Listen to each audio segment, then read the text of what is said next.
Good evening, ladies and gentlemen, and welcome to another episode of The Package Tourist, hosted by yours truly, The Package Tourist, and the magical mystery tour called Life, Matthew DiBiase. Tonight, we kick off our sixth season, and tonight we have a special guest, pro football historian and author Terence T.J. Troup. TJ is one of the foremost historians of professional football. He has written numerous articles for American Football Coaches Monthly and was the football coordinator/consultant for the 2008 George Clooney film Leatherheads and also the 2021 film 12 Mighty Orphans. He wrote his first book in 2009 titled This Day in Football. In 2014, he wrote The Birth of Football's Modern 4-3 Defense. And last year, Coach Troup released 1961, a sensational season where he examined the offenses, defenses, special teams, stats, and significant games for all 14 NFL teams and the Houston Oilers and the San Diego Chargers in the AFL.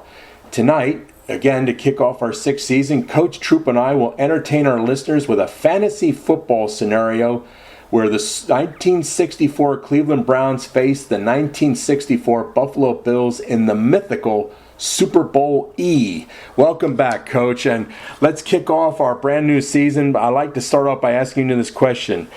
Where would our mythical Super Bowl E be played? Now, last year, I remember you chose Miami for the Bears-Chargers Super Bowl D matchup, but for Super Bowl E, do you think we'll be playing in Los Angeles, California, or New Orleans? Let's go to Bourbon Street, shall we, Matthew? And a very happy New Year to all the listeners out there. So, let's go to the Crescent City. All right, Tulane Stadium. Okay, it's filled. Tulane Stadium. Yeah, filled to capacity. All right, Coach. Let's get the game plans now. It's Collier Bowl. Blanton Collier versus defensive coordinator Joe Collier for the Buffalo Bills and all that. Now you're in the film room with Blanton Collier. And you and he are studying the game films of the Buffalo Bills defense.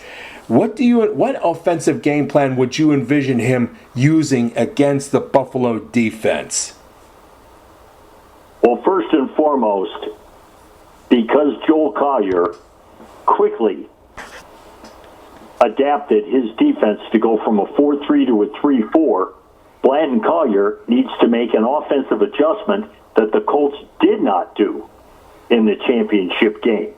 And I believe with Frank Ryan, who it's rumored was of high intelligence, why not audible? And we'll get to that more as we go through the game. But I see Blanton Collier using the ability to audible, have Frank Ryan audible, and also have his offensive line have even bigger line splits than they normally would. Mm-hmm. And I'll also explore the reason for that. Okay. We know that Cleveland's offense has the greatest running back of all time, and they have other talented folks, and they are really going to be challenged because that Buffalo defense is the dawning of a new era. Okay. Now, in terms of the ground game, to which side of the Buffalo Bills defensive line does he end? Does he go for the right side, left side, or do you think he goes right through the one hole? Where do you think he's aiming his running backs? Well, there's no team that gains 2,163 yards on the ground in a 14-game season and decides, well, we're only going to run in a certain area. I'm sure that they will run the ball the way they normally do. The difference will be there will be certain running plays that will be emphasized. So running, if they run to the right, if Cleveland runs the ball to the right, the Dancing Bear has proven to be very tough against the run, and John Tracy is the most improved outside linebacker. If we run to the left, then we're dealing with Tom Day, defensive end, and one of the heroes of the Buffalo title game in Mr. Stratton. So running wide, either way, those are challenges. But like I say, I think that Mr. Collier will do a couple of other little adjustments, and we'll explore those as the evening goes on. Okay. In terms of passing game, where do you think he's going to target his pass patterns? Will he go to Collins again like he did in the NFL championship game, or do you think he might go to Paul Warfield?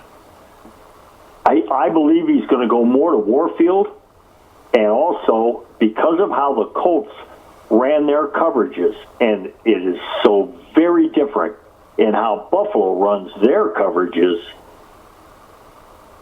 that will force Frank Ryan to have different reads, and he will go to the Rookie of the Year more. And it's not that he won't throw to Collins; he will just look for Warfield more often. Though he faces, and it is one of those just terrific matchups. You have outstanding rookie right corner, Mr. Bird, and you have outstanding rookie wide receiver Paul Warfield. Talk about a terrific matchup. Okay. In terms of the offensive line versus the Bills' defensive line, what are the key matchups? Like, who will be Gene Hickerson taking on? Who will be facing the dancing bear, Ron McDowell, in terms of the O-line and D-line matchups? Well, Monty Clark had proven himself in the title game by holding his own against Gino Marchetti. So they may look at it like, well, Ron McDowell is no Gino Marchetti. And while that's true, Ron McDowell is going to be a challenge. And all of the Cleveland offensive linemen are very adept at their blocks. But the key, of course, is going to be how do they block Sestak? And the one advantage that Cleveland has is even though Tom Day is a solid defensive end, he has never faced an offensive tackle near as good as Dick Shafrath. Okay.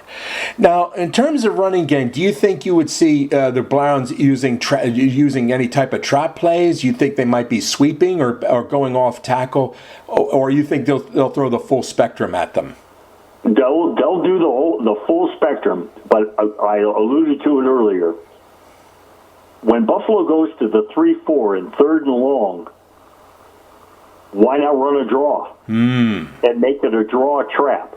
Bigger splits, give the ball to Mr. Brown, make sure that Dunaway is blocked, and if you run the trap to the right, you're running away from Sestak, and then one of the offensive linemen, and how Cleveland would strategize, has to block down on Harry Jacobs. And then it's Mr. Brown through the hole. Okay. Now let's go across the other side of the stadium here. Now we're in the film room of the Buffalo defensive corner, Joe Collier.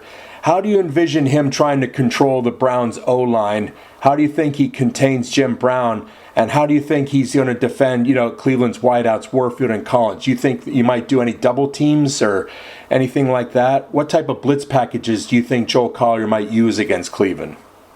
Well, I don't think he's going to make any adjustments with his D-line. He will line up in his 4-3. He will line up in his 3-4. He will not go away from that. They may blitz a little more. We may see more of the Red Dog.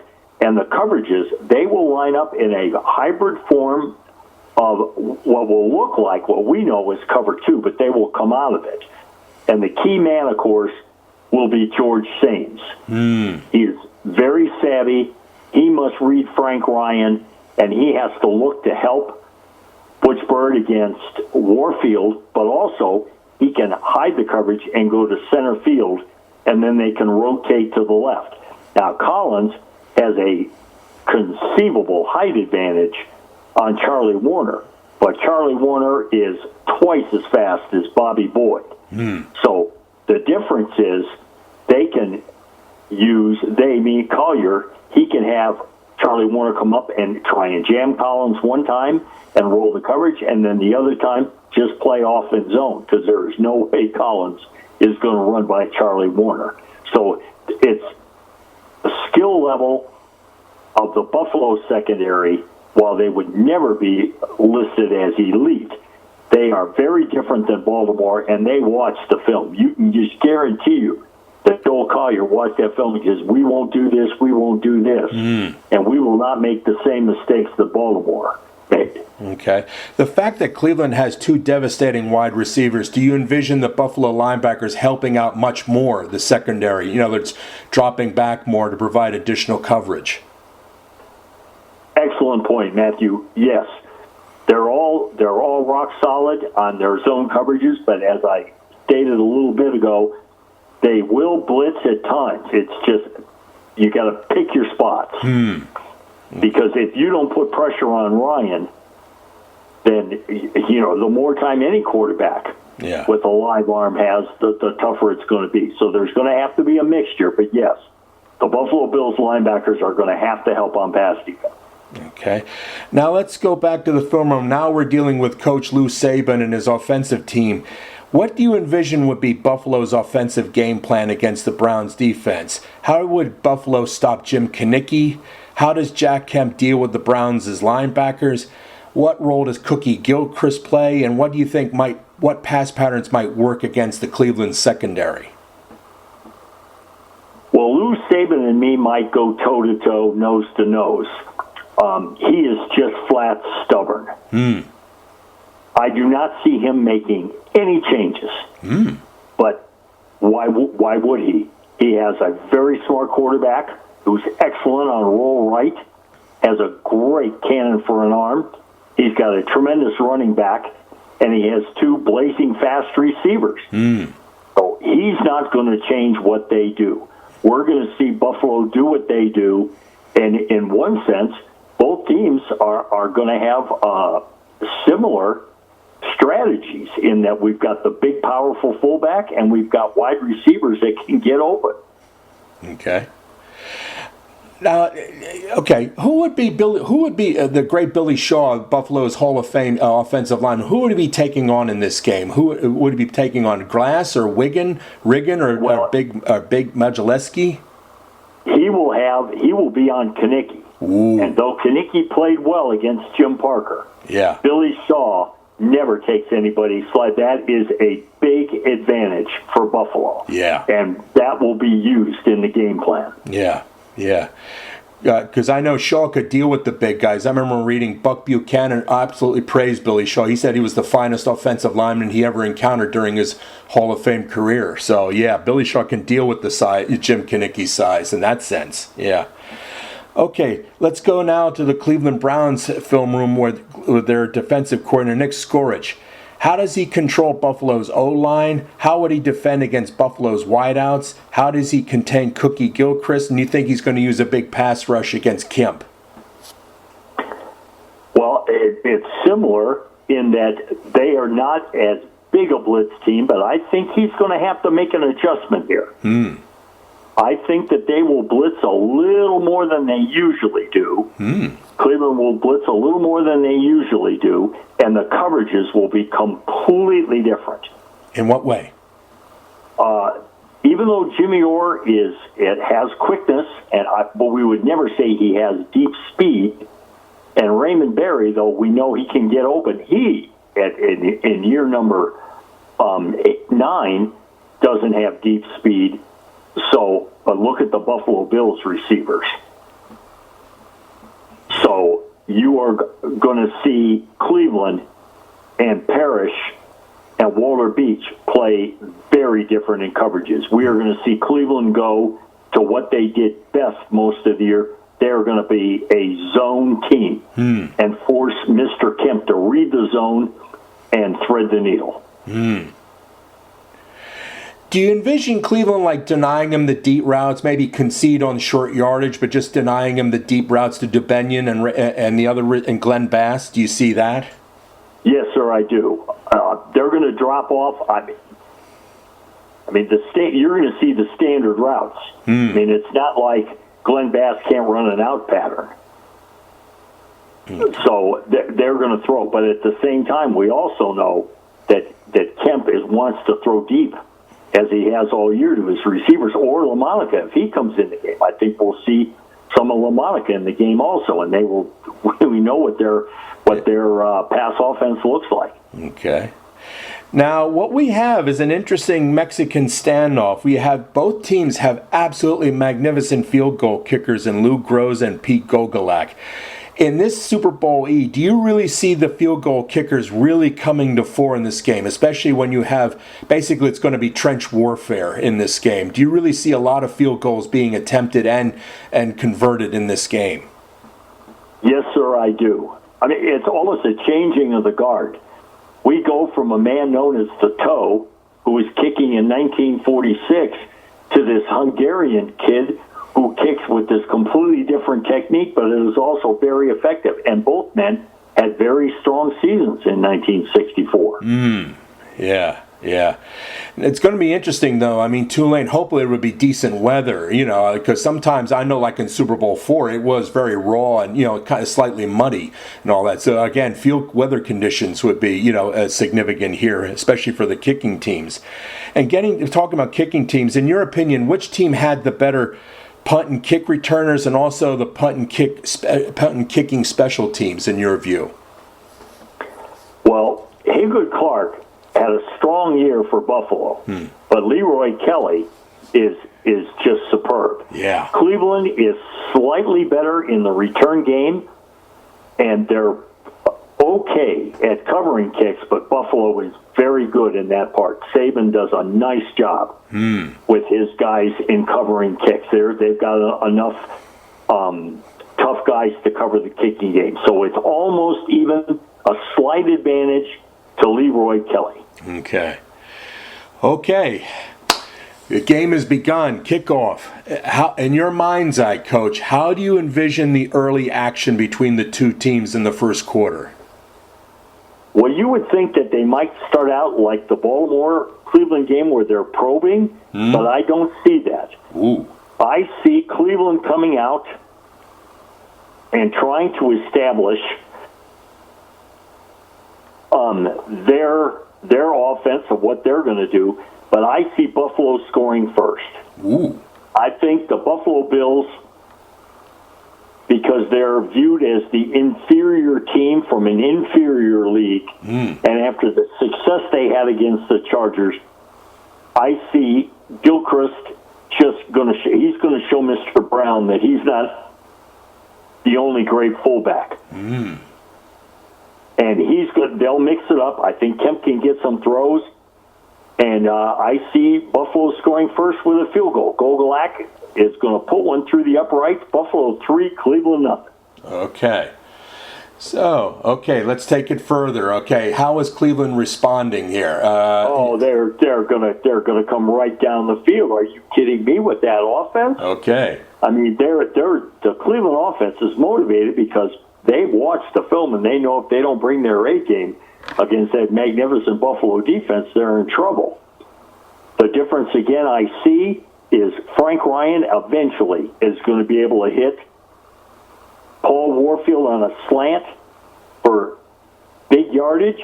They're going to mix the run and the pass, but when they get down in the red zone, Buffalo refuses to allow Jim Brown to score on the ground. And Mr. Warfield will make an inside move, run a deep out in the end zone, and score. Whoa. Cleveland 7, Buffalo 3. Okay. So, let's play out the remainder of the first half here. How is Buffalo doing any type of adjusting? Is Kemp completing any type of his pass patterns there? And if so, who's he hitting? Well, we're going to have our first takeaway of the game. When Cleveland they stop Buffalo when they get the ball back. It's time to run a little mixture here. And here comes a blitz. Tracy comes rocketing in from the outside. Ryan can't get away. He gets hit, fumbles the ball, and the dancing bear, as he can do so well, outfights the Cleveland guys and recovers the fumble immediately. Kemp rolls out when they get down in the red zone, and as he is so good and so adept at doing, he outruns Jim Houston to the flag. Buffalo 10, Cleveland 7. Okay. Now, is that how the first half? So we're very late in the second quarter. We're going to spread the field. Cleveland can spread the field. they can go to a single back offense and run counter type plays. But though, when you look up the stats for Cleveland in 1964, Jim Brown caught 36 passes. He caught more passes than Gary Collins. Now, you can run a screen, though Mr. Stratton might take umbrage at that, but we also can hit Jim Brown on circle routes, and that's what I see them doing. Jim Brown goes over the middle on a circle route, and that'll really put pressure on Harry Jacobs. He's never faced anyone of this type of caliber player. Wow. The time is running out. Mr. Groza trots on the field and booms the ball between the uprights at the half. Okay. Buffalo 10, Cleveland 10. Okay, we go into the locker room. It's adjustment time. Who's making adjustments? Both teams, are any significant adjustments, either offensively or defensively? How would you call it? Well, first off, because Cleveland has had success running Jim Brown on the draw play on third down, they've run that a couple of times successfully.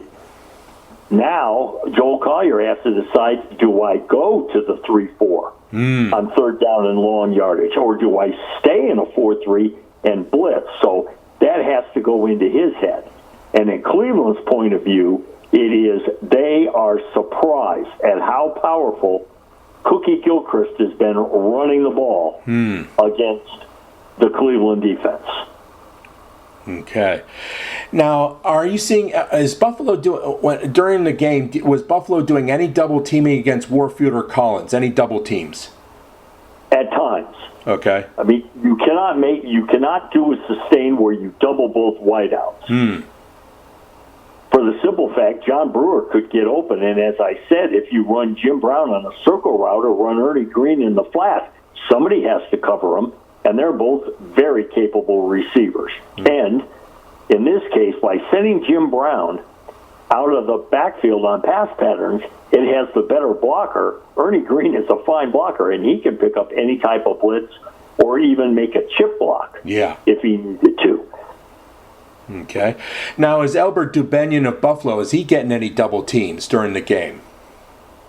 Well, they're going to have to do that, and it's simply Gene Sykes at left safety for Cleveland is going to have to look at that when Dubenion is to the right, but it's basically on the other side. When Dubenion is on the left, that Ross Fietner has to be able to help Waller Beach. So Waller Beach has good speed. He just is not as fast as Golden Wheels.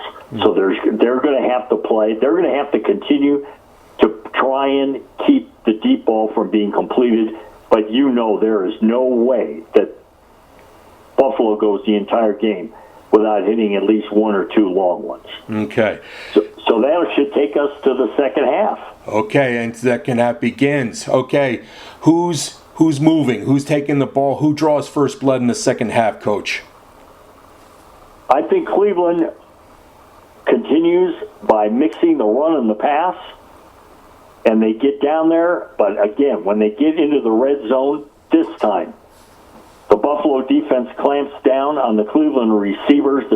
Jim Brown tries to pound his way in, but Big Sess and the boys will not let him into the end zone, and Groza comes in and kicks a field goal. Okay. So Cleveland retakes the lead 13-10. Okay. Now it's Buffalo's turn. Well, it's about time. Kemp just knows. He says, okay, I'm going to try and move to my right and get Fietner out of the way, Golden Wheels, get open deep, and Mr. Kemp rainbows one out there and hits him. It is now Buffalo back in the lead, 17-13. Okay, all right. Okay, now let's take it from there. During the pass rush, is anybody getting sacks in the game? Who do you think's anybody getting sacks on either side? I think that Bill Glass is going to be a real challenge because he is by far the best pass rusher for the Browns. He may get a sack. And as for Buffalo, like I said earlier, it could be anyone, and he could even come on a red dog, on a blitz. But both quarterbacks know that even though they want to throw deep, it may go similar to what we have now. It may be a checkoff where we dump the ball to the back out there in the flat. And Cookie Gilchrist is a pretty solid receiver in his own right. Considering that you have fantastic linemen on both sides, do you envision this as a super hard hitting game? In other words, you're seeing real genuine violence, collision, total impact. This is real genuine pro football trench warfare. Is that how you're seeing this game? Yes, I know that there are times I read it, and even there would be alluded to on a broadcast that Cleveland was not this hard-hitting team. Well, I beg to differ. Jim Houston can lay a hit, so can Vince Costello, and we know Galen Fisk can. So Cleveland has got to represent the NFL. They cannot let Buffalo have this reputation of being these tremendous hitters. And, of course, Buffalo is trying to prove that the AFL is worthy of the NFL's respect. So this is, as you've alluded to, a very hard-hitting game. Okay. The crowd in Tulane, oh, yeah. Let's have a little something to drink here and get going here late in the third quarter. And, again, I think that Cleveland, again, sustained drive. You're going to get a heavy dose. This is the time for Jim Brown to take over. Yeah. We're going to run him. We can go to the wing formation. We can try a sweep. We can run him on a draw trap. We can run off tackle to the right. And they get the ball down the field. And the difference is this time, instead of a circle route, Jim Brown goes up the sideline and makes the catch from Frank Ryan and jogs into the end zone untouched. Wow. Cleveland takes the lead 20-17. Okay. Are we still in the third quarter? Is this the start of the fourth quarter? Now we're early fourth quarter when Cleveland gets the ball back after stopping Buffalo. It's time. Joel Collier knows what he has to do, and here they come. Okay. Buffalo brings the blitz and nails Mr. Ryan for the big sack, and they've got to punt, and now it's Mr. Gilchrist's time. Okay. And they managed to get the ball down the field, and as you so astutely mentioned earlier, Mr. Kemp makes adjustments. We can throw a couple out patterns here. We can throw a couple flares. And they get down the field, and Gogolak, halfway through the fourth quarter, ties the game at 20 with a field goal. Oh boy. Oh man. Oh, it's going to come down to the last second, my friend. It's come down to the last second. Yeah. So Buffalo is able to force Cleveland to punt the ball. The Buffalo Bills, can they just hold on to the ball? And this is the time where Skorich, and he's drawn this up, has a creative blitz package where they go to a double A-gap maneuver by Mozileski and Kanicki, and they send Vince Costello through the B-gap. Jeez. And Glass hits Kemp, forces the fumble, and Vince Costello, as he has done for 2 consecutive years, is always near the ball. He recovers. Wow. Time is running down, and when he has to have the play, while everyone in the stadium is looking for Mr. Brown to get the ball, Frank Ryan zips one to Paul Warfield on a slant. He makes the catch. Mr. Ryan gets to the line of scrimmage, clocks the ball, and with the seconds ticking down, Lou the Toe Grossa, as he did in 1950, booms the ball between the uprights. Cleveland takes the lead 23-20. Jeez. Kemp has no choice now. He's got to throw deep. Cleveland adjusts, and Ross Fietner is going to be playing very deep and will make the key interception late in the game. And though all my friends in Buffalo won't like to hear this, the final score is Cleveland 23, Buffalo 20. Okay. Now I want real quickly here. When I was doing The term I hear now is analytics. I'm still trying to. You're going to have to educate me, my young friend, on what exactly that is. I just sit down and do math. Since Buffalo allowed only 65 yards a game on the ground, and Cleveland averaged 154 yards a game on the ground, we have immovable against irresistible. So the number one stat is going to be, does Jim Brown get 100 yards? So I really kind of broke it down, and I came up with Jim Brown carrying the ball 27 times for 96 yards. So they hold him under 100, him under 100, and Cleveland gains 110 for the game. So that is probably the key individual. Both quarterbacks are able to make key throws to their men, but neither one is able to dominate in the air. Yeah. Coach, who is Super Bowl MVP? Well, scoring the last touchdown on the flare route up the sideline and gaining 96 yards on the ground, I'm going to hand the MVP trophy to Jim Brown. Yep. Beautiful. Coach, your final thoughts on the game, in your view, your final thoughts.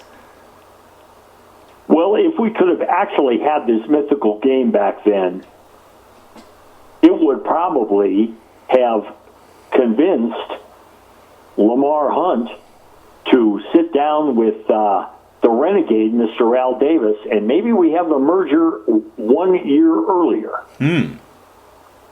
Rather than going into 66, we might have had it going into 65, because I really believe that if the Buffalo Bills would have played all 14 NFL teams, wouldn't that have been rather interesting? A 14-game schedule, they play each of the NFL teams. Yeah. I think they would have still had a winning record. Yeah.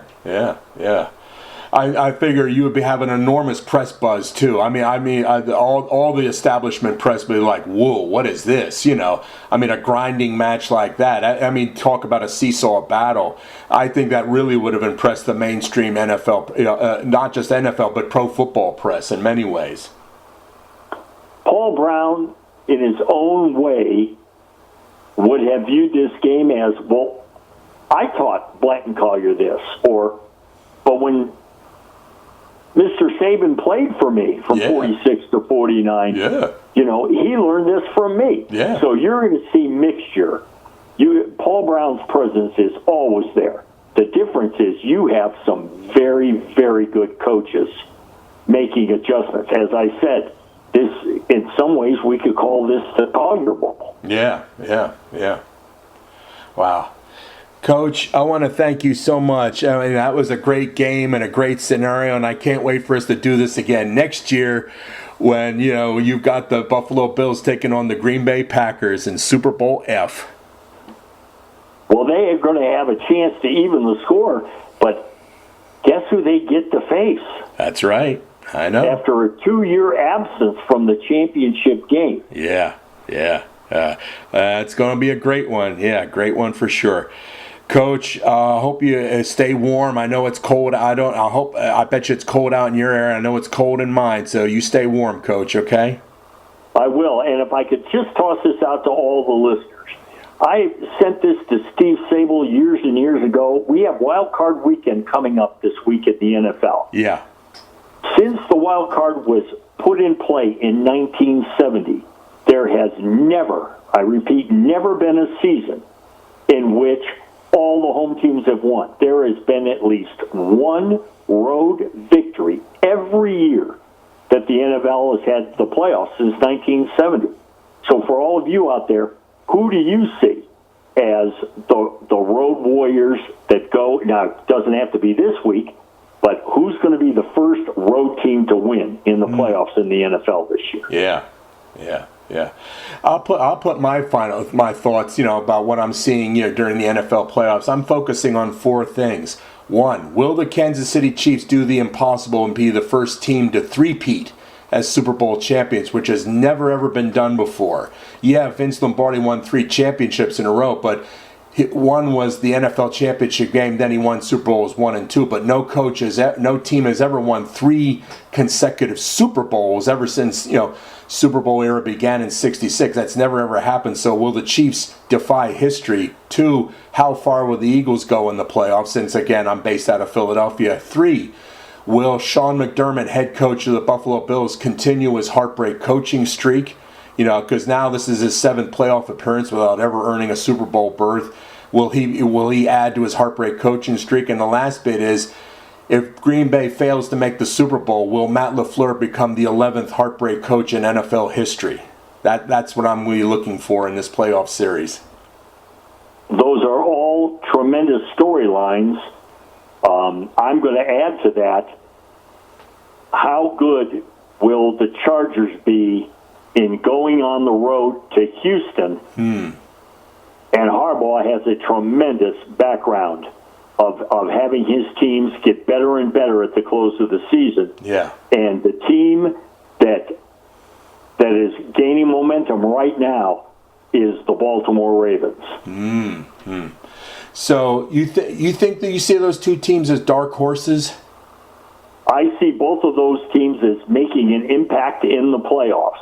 And then Kansas City, however that plays itself out. I see the dilemma for the Chiefs of one of those, what happens if? What happens if Kansas City is not able to move the ball and have big chunk plays? I mean, if Mr. Mahomes is somehow able to get the Chiefs into the Super Bowl, I mean, my gosh, do we all of a sudden call him Brady-esque? Yeah. Here's another thing. Detroit, Campbell, the head coach there. I mean, last year in that conference championship game, he got burned when he gambled. That's either that tendency of his tendency to go for the big gambles. It's either going to make him or it's going to break him. I think that's going to define how the Lions perform in this year's playoff series. That's my view. I mean, it's either going to bless him or it's going to curse him again, like it did last season. That's another factor I'm going to keep my eyes on. A very astute point. Let's add to that their second half performance against Minnesota, for me, as I watched the game, was eye-popping. Yeah. That Viking team is excellent. Yeah. And it got to the point, the momentum, when the Lions take the field in the NFC title game, if they play Philadelphia, it could be one of those all-time games. You talk about hitting, and the physicality. Plus, you're going to have a superb offensive coordinator in Ben Johnson going against one of the 2 best defensive coordinators in football in Mr. Vic Fangio. Yeah. And here's another X factor: Jalen Hurts. Will he be up to snuff, or is he still going to be, still affected by the concussion? That's the big question mark. Jalen. Well, he sure has fine receivers, and the other part is, let's say he goes to run. Since the Lions, Jack Campbell and Anzalone both run well, Mr. Hurts better get to the ground quickly. Yeah, absolutely. Well, only time will tell. Coach, you take care, and we'll see each other later this year, okay, Coach? Absolutely. You take care. God bless you. You take care. Okay. God bless. Okay, bye-bye. Stay tuned, ladies and gentlemen, for next week's show, where I will be interviewing author John Reese. Thank you and good night.